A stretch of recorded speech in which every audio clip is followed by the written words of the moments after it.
Okay guys, it's Friday and today Selina and Garry are under our skin here overlooking the Davao Bay.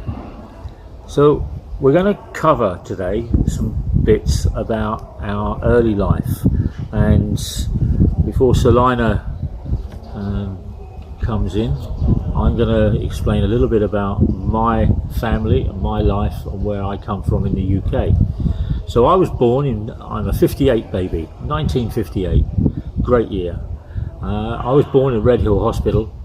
My father was called Nicholas and my mother was called Edna. My father used to work days and my mum used to work nights. And my mum was in the hospital, and my father used to work 3 jobs: a postman, an engineer, and a handyman. And we lived in a town south of London called Crawley, and it was a new town, which meant it had been purposely built in the 50s and 60s for families to come to. And my recollection of my life there is fairly vague, because it was a new town. It was a building site, and it was the lake, and it was the forest, and it was all very, very new to me. So I was like a startled cat. But what I do remember in 1962 was the winter where my mum took me and my brother, and we had to go shopping.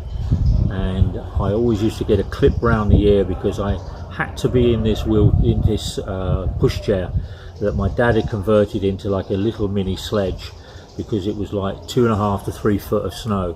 Now, people around the world, that doesn't sound very deep, but when you're only 5-6 years old, that's like trying to climb a mountain. And my mum, God bless, used to get really, really upset because I wanted to walk, and she had to push my other brother Tony and my sister down to the shops. So that's my first part of my recollection, and I think my cohort in arms has more to say.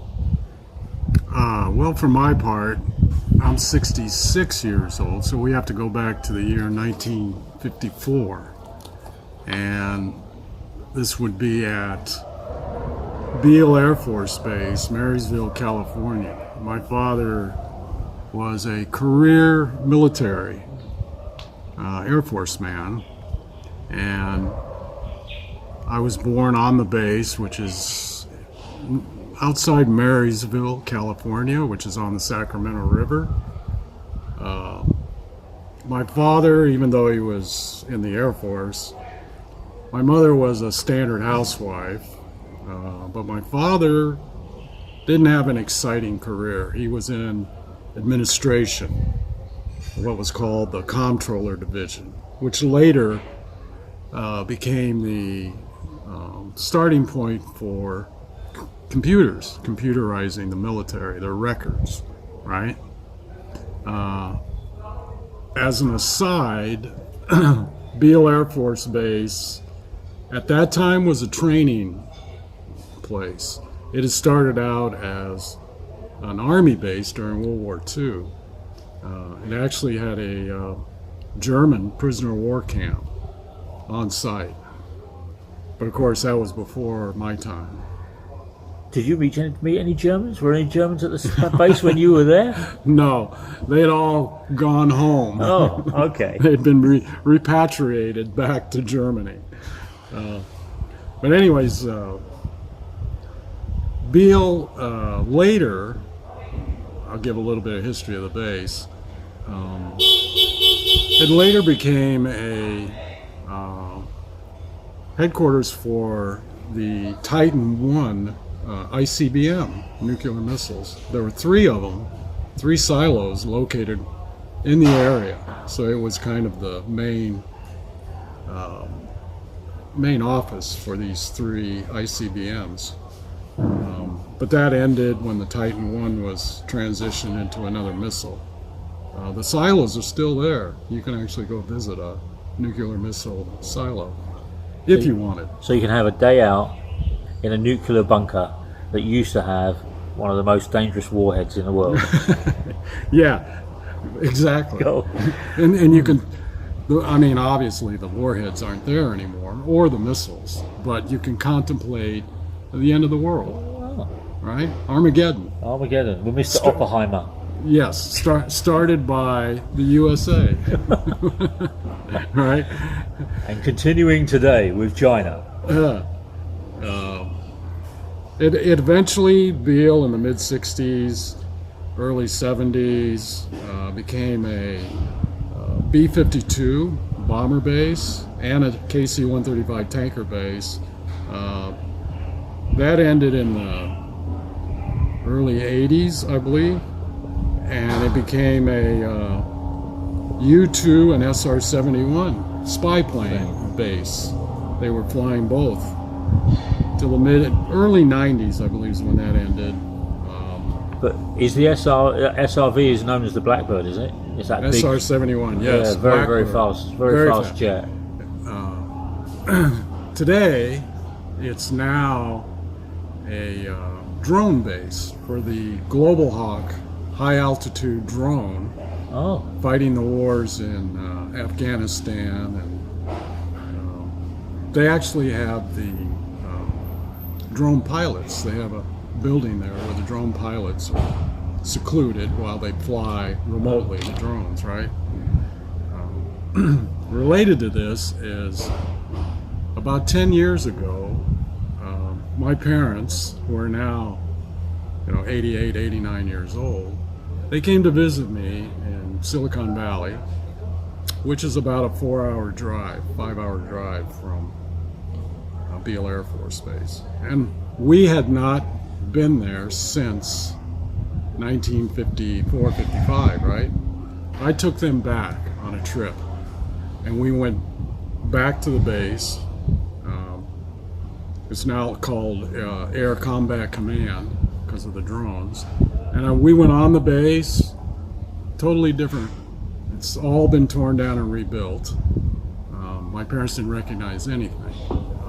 We went into Marysville. We found... But that would be really an emotional experience to see something from the 50s, that you had your first child, you had your first living accommodation, and when you're young, and now you go back when you're 80 and it's like the world and memories are all new again. The base was for my father, yes. Oddly enough, they have private security at the gates. They don't have military police. Oh. Why that is, I don't know, but they're dressed similar to military, but they're private. They're private security. And my father had no problems talking his way onto the base. I mean, he had a military ID, right? But they first told us only he could go on the base, not us. But he convinced them we're dependents. So we all got to go past security and get on the base. More emotional, though, was finding the first house that my parents lived in Marysville. It's still there. And the second house they moved to. And also the hospital where my mother worked as a RN, registered nurse. Yes. Yeah. That was much more emotional than the base. Okay. But they really dug it. They liked it. My father never took me to any of his factories or the post office or any of his jobs to show me what he did. Well, he used to go out early in the morning and come back virtually knackered at 6 o'clock in the evening. And then my mum used to go out at 6 o'clock and work till 6 o'clock in the morning on the night shift. Oh. I don't know how they actually planned a family around that quite stressful working life. My father never took me. Well, later he did once or twice. Took me to his office, but of course we're talking the military here, so there was a lot of security. Right. They didn't like. They didn't want kids wandering around the office, Yeah. But anyways, Picking up little bits and bobs from around the base and taking it home as a souvenir, Yeah. like children do. yeah. But anyways, I don't remember being so young, of course. I don't remember any details about my life then. Of course, later he was stationed for a couple of years. Like all military people, you get moved around from base to base. And when they tell you to go, you have to go. Yeah. From there, we went to Tucson, Arizona, Davis-Monthan Air Force Base. And then from there, I was about 5, maybe 6 years old. We went to Guam, Anderson Air Force Base, Guam. Now that I remember a little bit of, but not much. We lived, at that time, this would have been around 1960, I guess. The base did not have much dependent housing. So we had to live off base in a little village outside the base. I can't remember the name of the village, but we rented a house. And the Guam is very much like the Philippines. It looks a lot alike. You've got the same type of jungle and trees, and very much. It's a small island, maybe 8 miles wide by 30 miles long, but today it's all military. Even then it was all military. There's 3 Navy bases and the 1 big Air Force base. At that time, actually all the time, it's been a B-52 bomber base. They bring in other aircraft, but it's primarily a B-52 base. Later I'll get into, because this was his first tour. We actually went back a few years later for a second tour. And I'll get into that in a later episode. Oh. And there's much more interesting about the base. And I can remember a lot more on the second tour because I was older. So when I was 2, you were on Guam. Yes. Oh, there we go. I was still in my diapers. You were still... Yeah, I was more than a twinkle in my father's eye. I was in diapers, sitting there eating Crawley. Although, shouldn't toilet training start about 1.5 years or so? If I recall from raising my daughter. Yeah, I think something like that, yeah. So you should have been out of diapers. Oh, I don't know. I don't think my dad understood how to do anything else. Really? He couldn't. He would just put you there to sleep. And back then they didn't have disposable diapers, right? No, it was all nappies. Yes. Cotton nappies. So you had to save them. You had to clean them. Yeah. Oh, who did that? Yeah. Right? Mom or dad? My dad used to turn around in the day. We used to have a coal fire in the middle of the kitchen in like what was called a pot-belly stove, and that was in the kitchen. And on top of that, you used to have this pot of boiling water all the time, and the nappies used to go and boil up in there for me and Tony, and then they used to get hung in like a little pantry.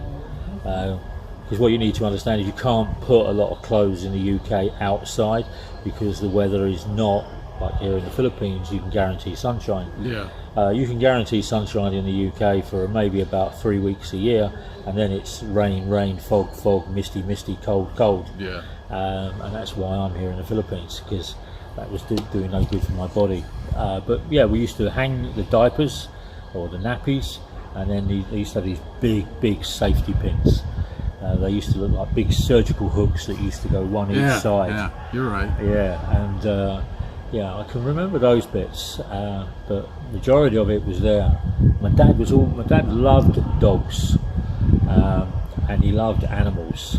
But that's in the military, you don't want a dog or a cat because you got to drag it around from base to base every time you move, right? So they discourage you having pets, although they do exist.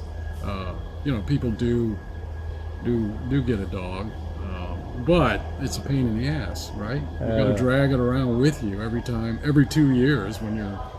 Well, I got some stuff. The first dog I remember was a dog called Ralph, and I was petrified of Ralph,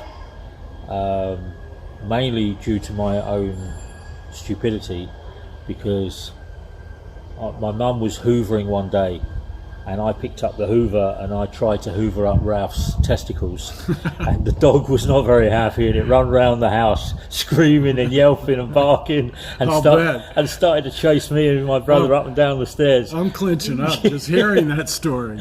And my brother and me would never go down into the front room unless my mum and my father were there. But anyway. Anyways, back to the timeline. What I do remember is two things. I remember a trip we took from Guam to Japan.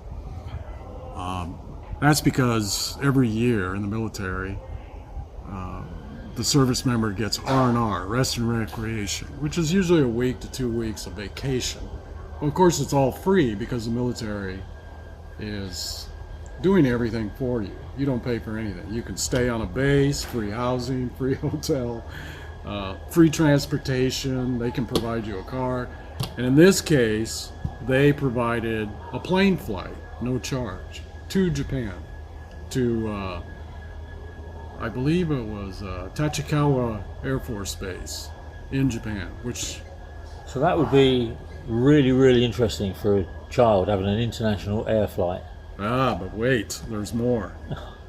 Okay.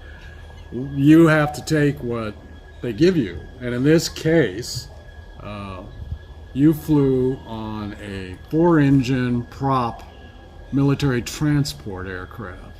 And if I recall, it was a C-130 Hercules. You know how long a propeller-driven aircraft takes to fly from the middle of the Pacific Ocean to Japan? I mean, I think the flight was like 20 hours or over 20 hours with one stop at Kadena Air Force Base in Okinawa for refueling. But I remember that flight. I mean, as a kid, 4, 5, 6 years old, right? And I mean, it is a military transport aircraft. It's not designed to ferry civilians. You got these web seats. So it wasn't luxury. Oh my God, it was hell. Even for a kid, it was hell. And they would serve you food. They would serve you, a box lunch prepared by some crewman back on the base, right? Which was probably, if I recall, it was like a peanut butter and jelly sandwich and maybe some potato chips. So normal child food. Yeah. Served. Well, as a kid, we liked it, right? Yeah. My parents thought it was crap, but And one other thing that I remember is cartoons. Watching cartoons. What kid can ever forget Saturday morning? Every Saturday morning, you got up early, like 6 in the morning, 7 in the morning, because cartoons would run all morning long till 1, 2, 3 in the afternoon. Of course, drove my mother nuts because we were parked in front of the TV watching cartoons. Yeah. Well, back in Britain, we didn't have any cartoons. I think in 64, 65, there was a couple of television programs. There was Play School, which I have no recollection of, but it was on in the morning for 1 hour. And we also used to have Captain Pugwash. And then after that, it was all adult programs. There was no children's program, nothing for children. It was really? All, yeah, it was just. I don't think we actually got like American cartoons until nearly 1968 in wow. the UK. We only had two TV channels, BBC One and BBC Two. No, ATV. Really? Yeah. Oh. So one channel was a sponsored channel by people like Daz, Juul, cigarettes. I always remember there was a Bruno advert for the slow melting smoke of this tobacco, and it was. It always sits in there because I used to like fishing, and these two guys caught this big fish in their boat, but they were all smoking this quintessential British pipe. Sherlock Holmes type pipe. It's like Sherlock Holmes type pipe, and I can laugh now, but then it was. I like to go fishing, and I'd like to start smoking because my dad smoked. Yeah. But I never smoked. But I used to take fishing. But there's another story for that. So, yeah. so the cartoons were early. So apparently American television were the pioneers in creating kids' cartoons, right? I mean, around 1958, HannaBarbera company started, and they specifically created cartoons for TV. The idea that they were going to compete with Looney Tunes, Merry Melodies, Bugs Bunny, Daffy Duck, Foghorn Leghorn, all the famous Looney Tunes characters. But you could only see them in the movie theater at that time. So TV was just starting out, and they needed programming, right?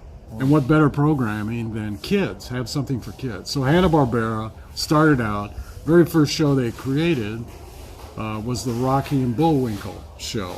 Okay. Hopefully some of you viewers remember Rocky the Flying Squirrel and Bullwinkle the Moose. And some of the characters they had on that show, right?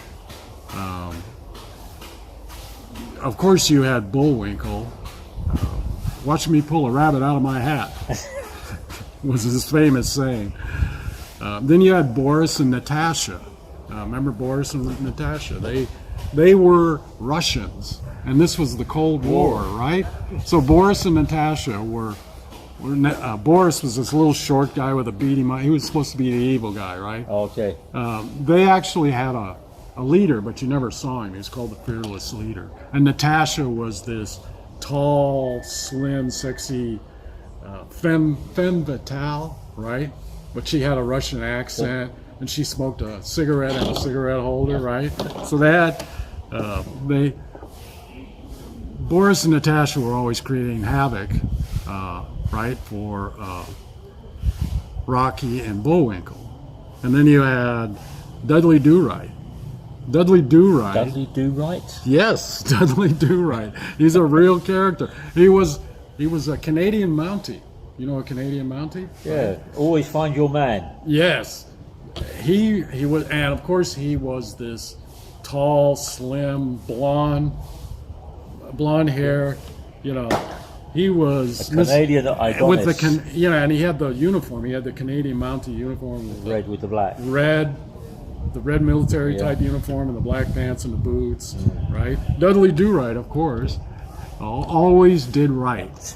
So there we go. Right. So all his cartoons were created for kids to teach kids about doing right, doing the right thing. And Dudley always won in the end, of course. Nobody could defeat Dudley Do-Right. So that's great that Hanna and Barbera came up with that, because having children watch your programs meant that you had a generic audience growing all the way through life watching TV and their programs. Of course, and now HannaBarbera, they're famous, right? Because they created these cartoons from nothing. You had two other characters on the show, Mr. Peabody and Sherman. I'm sure the viewers that recognize the names will remember Mr. Peabody was a dog with these big, thick glasses. He's a beagle, I think, a white beagle, or at least he looked like a white cartoon beagle. And he was very smart, very intelligent. He knew everything. And Sherman was his sidekick, a boy. You know what? Now that I think about it, it could be related to Rick and Morty now. You know Rick and Morty? Yeah. Very popular right now. Rick and Morty on, I believe it's the Cartoon Network. Yeah. But anyways. Digressing away from Mr. Peabody and Sherman. An interesting story related to these two characters. And it's also related to what we're going to talk about probably next episode, which is what we wanted to talk about, which was music, right? Sherman, right, the boy character, apparently an early 60s British band called Herman's Hermits. Herman's Hermits. Yeah. I don't know if our viewers remember Herman's Hermits, but the lead singer, Peter Noon, one time in an interview confessed to really enjoying that particular cartoon, and he liked the character Sherman the Boy. Well, when the band was formed, apparently they were searching for a name. They didn't have a name at the time, and some of the band members knew Peter Noon, the lead singer, liked the Sherman character, so they would tease him, and they said, "Why don't we use that cartoon to name our band?" And apparently, Peter Noon said, "Well, we don't want to steal outright, so we won't call ourselves Sherman's Hermits. How about Herman's Hermits?" And that's what they ended up using, and that's where the name of their band comes from. Very popular going into the late 60s. Massive band. Oh, they had some big hits. Yeah. Mrs. Brown, You Have a Lovely Daughter, Yeah. and others. I could never find Mrs. Brown's Lovely Daughter. I tried all my life, but I could never find it. That's because she's in the UK and you're in the Philippines. Yeah. You got to go back. She's most probably You got to give up your Filipino girlfriend. Mrs. Brown's Lovely Daughter is now 70 years old. Ah, perfect. You're almost her age. I mean, there we go. Yeah. So that was Herman's Hermits. And then, of course, there were other cartoons, right? Spun off from this first cartoon. Yeah. It became popular. HannaBarbera created Huckleberry Hound. Okay, yeah. He was a little blue dog with a southern accent, an American southern accent. I used to think it was a Texas accent, but I'm not. Huckleberry Hound! Huckleberry Hound! That's him. But we never got any of those. We never got any of that, and I think that's because of the licensing. The licensing of those programs in America came to ATV in the late 60s. Wow. And that was it. For me, back in 64, 65, what I remember, the only cartoon, as I said, was Captain Pugwash, and that was about a pirate that had all these dubious characters, and they used to sail off around the world and create all this mayhem. Right.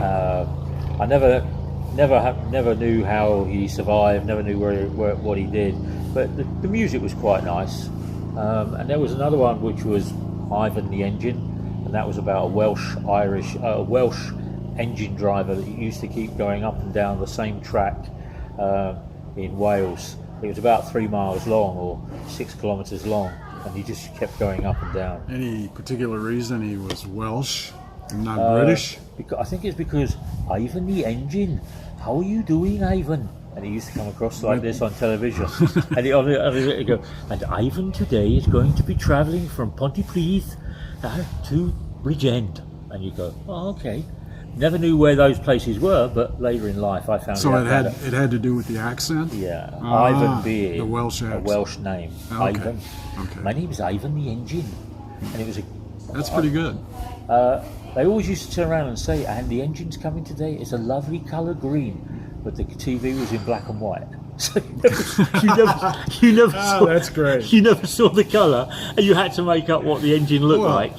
Yeah, when did color TV come in? I don't remember. I think it had to be in the 60s, sometime in the 60s. 69, my parents got their first colour television. I think maybe 65 or so. My parents got one. But everything was black and white early on. Right? I mean, color actually existed from the beginning, but it was very expensive to produce. And the TVs, when they came out, were much more expensive than a black and white. Well, I remember our television was 22 inches across and 18 inches high, but the screen was only 9 inches square. Yeah, it was in a cabinet, right? Yeah, it was like this little box. You can actually get an iPad that was bigger than the television I was watching. As a kid, you had to sit cross-legged about 2 or 3 feet from the screen to really get any detail. That was it. And I always used to have to worry about the dog. The dog. Ralph the dog, because the dog always used to be sitting in the background and I would be trying to watch this TV. But there was also another television program which was in 1964, which was Doctor Who, and I watched the first series of that, but that scared me massively, and I used to hide behind the sofa or the armchair and look out. I used to listen to what was going on. Doctor Who exists to this day, right? They're still making shows with Doctor Who. Yeah, well, the first one I think is called Hartwell. I can't remember his first name. And it was something about the undefeated children or something. And it was about his niece and the two school teachers, and they got taken off in the TARDIS by mistake or something. I can't remember too much about it, but it used to scare me. I can just remember listening to this thing. It's more like radio than anything else for me. But anyways, back to Huckleberry Hound.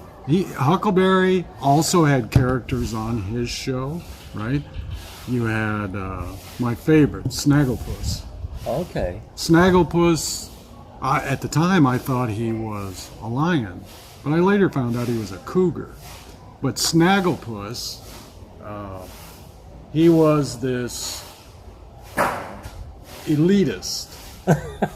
Yeah, he used to wear a collar with a tie, and he would walk around and he would talk like he's from a Shakespearean play. Okay. That was his character. Why they created this particular, I don't know, but actually he was quite popular, and he would say things like "Heavens to Murgatroyd." Oh. What that meant, I don't know, but to kids it was funny.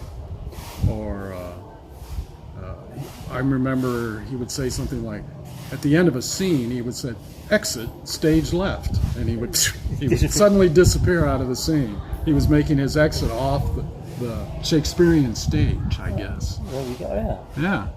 I can't remember watching Snagglepuss. I think there was a cartoon called Top Cat in the UK. Hey, Top Cat I believe was from Huckleberry Hound. Yeah. He was a cat, right? With the top, he had a flat hat. Yeah. Right? And he wore a vest, a little red suit vest thing, yeah. Yeah. And he used to turn around and always pull the wool over Mr. Dibble, the policeman. Yes, that comes from Huckleberry Hound. Oh, there we go. But it was later, because a lot of these characters, as the years went on and they were very popular, they spun those off into their own cartoon shows, right? Okay, yeah. For example, Yogi Bear. I'm sure a lot of people recognize Yogi Bear. Yogi Bear and Boo Boo. Boo Boo. Yogi Bear started on the Huckleberry Hound show.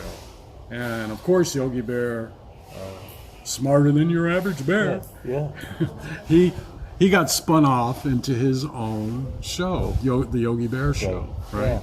Used to live in Yellowstone Park, didn't he? Yes. What was the name of the ranger? Here's a trivia question. Oh. What was the ranger's name? Remember his foil, or every show he had. Yeah, a bit like Top Cat, Mr. Dibble. Yes. He had a park ranger, right, that he would interact with and create episodes with, blah, blah, blah, blah. And it's a very easy name. Ed.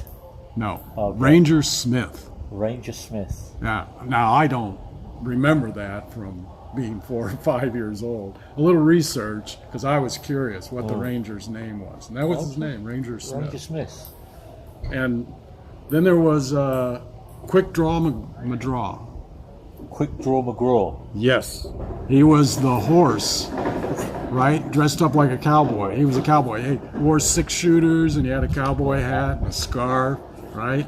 And he had his partner. You remember his partner? Was it Sam? No. Baba Louie.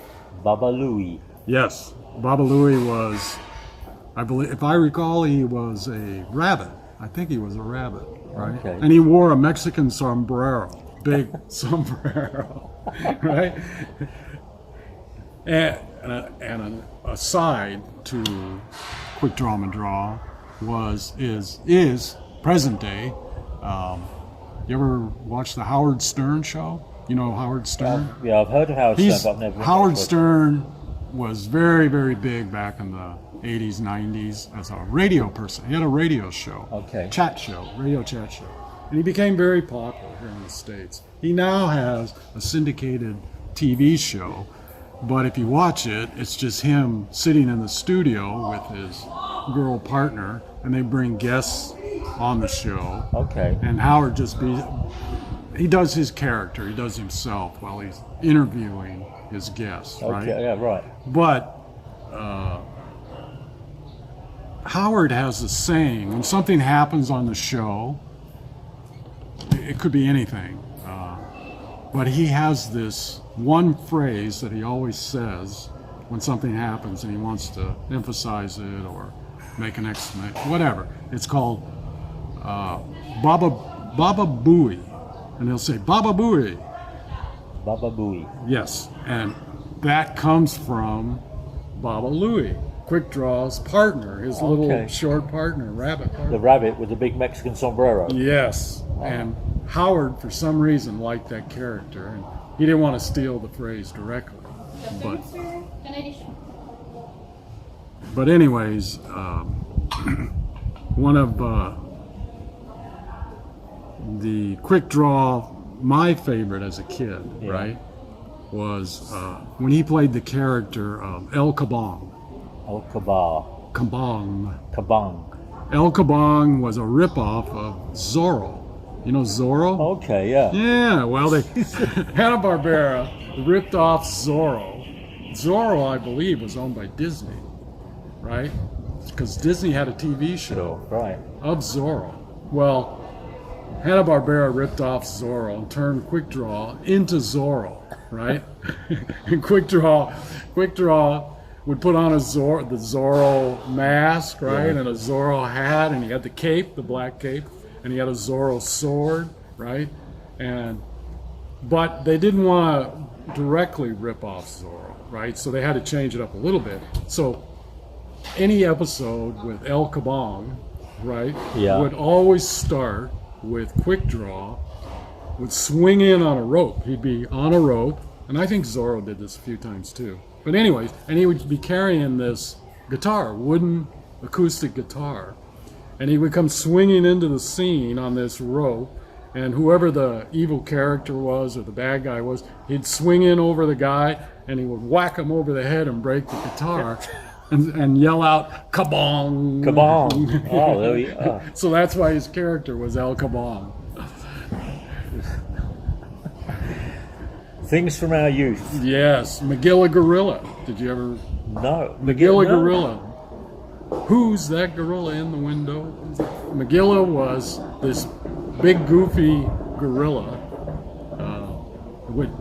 dressed up in a little derby hat and a vest and a tie, and he would be, every episode started the same, every single one. Magilla was for sale in a pet store, in a window, right? Okay, yeah. But who's going to buy a full gorilla sitting in a window?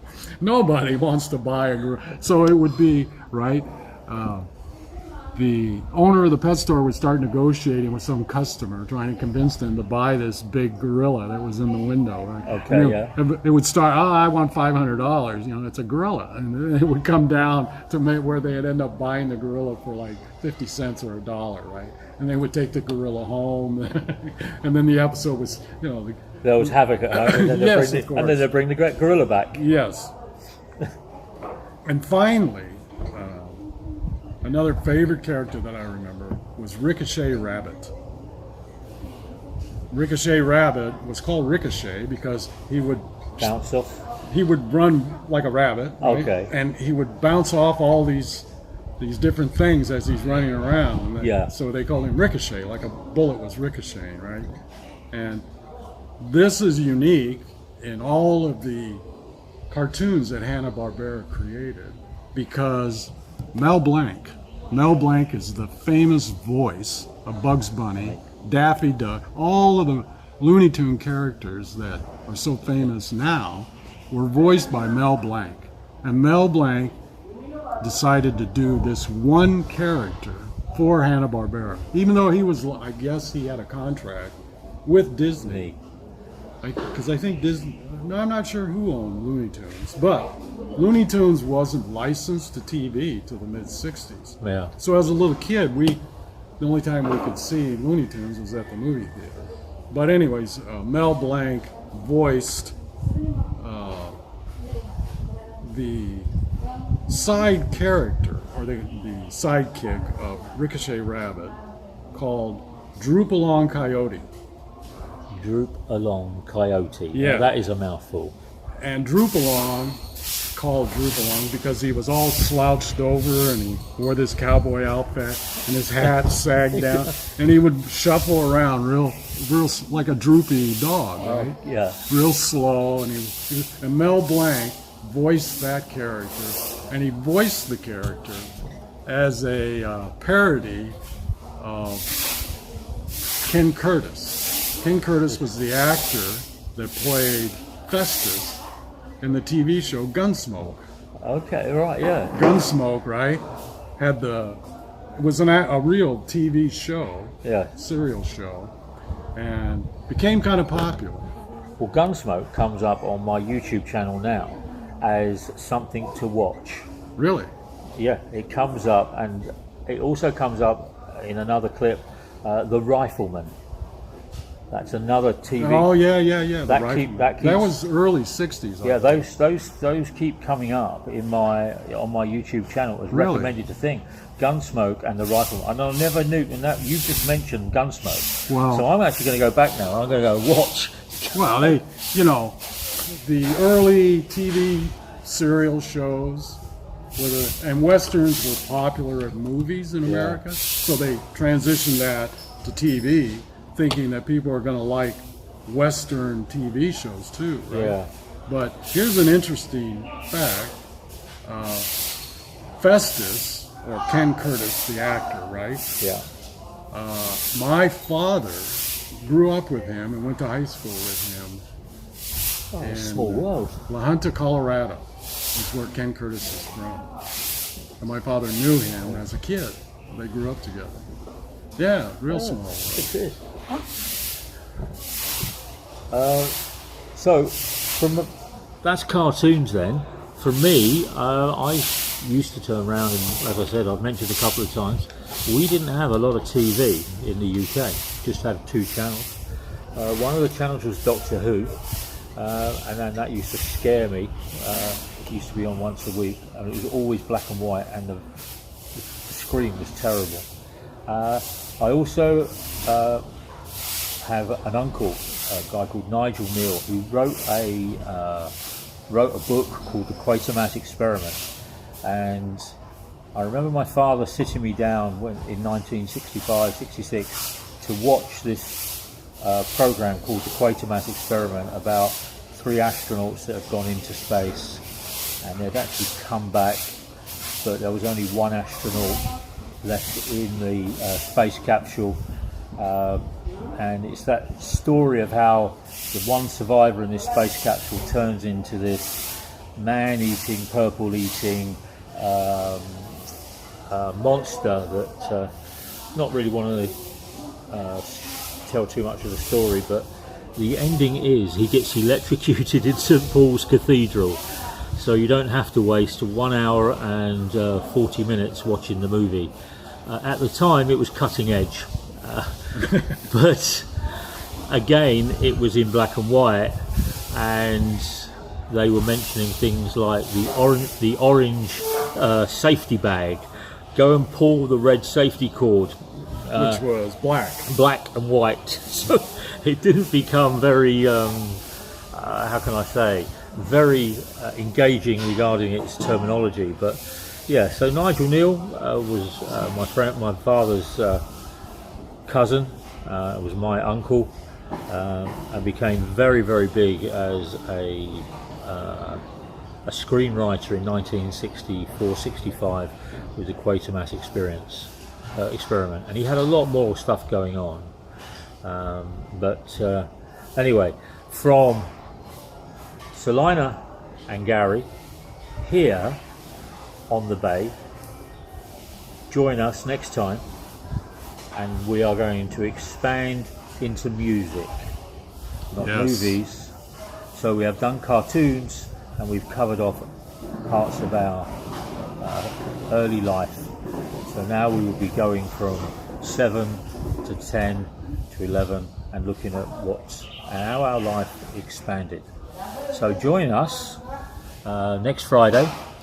As I said, it's going to be Under Our Skin every Friday. If you've got comments, then please send comments into Salina on the channel. He'll pick them up, send them to me. Or questions. Or questions. And if we get a lot of questions, we will actually do a show, or we'll do a track called Q&A on Under Our Skin, and it will just be devoted to the questions of what you guys are actually asking us. So, like with your family and your friends, share with anybody you want to share it with, but also subscribe. As Baba Louie would say, adios. And that's all, folks.